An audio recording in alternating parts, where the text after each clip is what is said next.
Recently सूबाई हुकूमत से एक आर्डीनेंस जबरी गुमशुदगियों के हवाले से पास कराया गया था,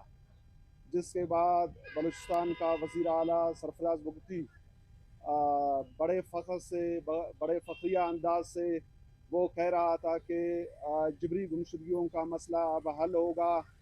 जिसको हिरासत में लिया जाएगा उसको मजिस्ट्रेट के सामने पेश किया जाएगा और उसके ख़ानदान को उसके हवाले से मालूमात फराहम किया जाएगा।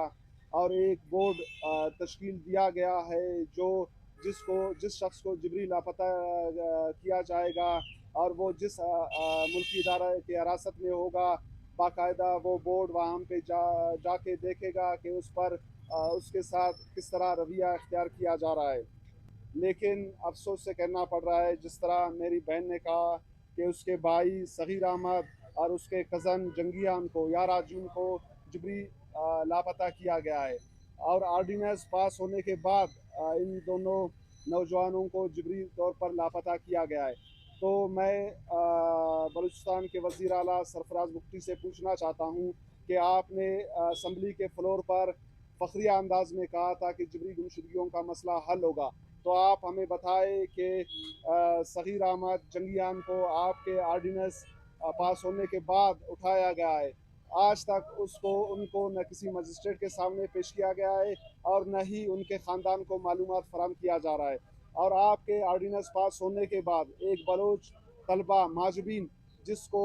यहाँ सिविल हॉस्पिटल से जबरी तौर पर लापता किया गया, जो बलूचिस्तान यूनिवर्सिटी का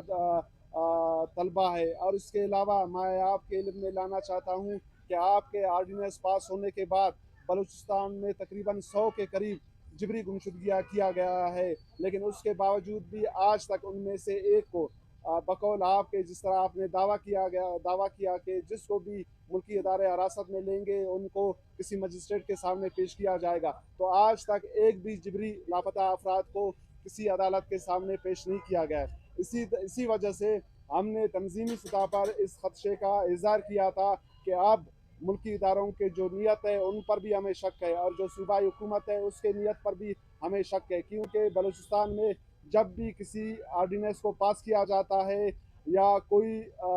हुकूमती सतह पर यह कहता है कि बलूचिस्तान के साथ जुल्म और जबर हुआ है, उसके बाद हम ये समझते हैं, अहले बलूचिस्तान ये समझता है, बलूच कौम ये समझता है कि उसके बाद जो रियासती इदारों के मावरा आईन इक़दाम है उनको कानूनी तहफ़्फ़ुज़ फराहम किया जाता है और उसके बाद मुल्की इदारे मुल्की सलामती के नाम पर उस आर्डीनेंस को जवाज़ बना के बलूचिस्तान में बलोच नौजवानों की जबरी गुमशुदगियों में तेज़ी लाती है, बलूचिस्तान में फ़ौजी ऑपरेशन किया जाता है और बलूचिस्तान में इंसानी हकूक़ की वायलेशन किया जाता है। तो लिहाजा हम एक दफ़ा फिर तंजीमी सतह पर यही मुतालबा करते हैं कि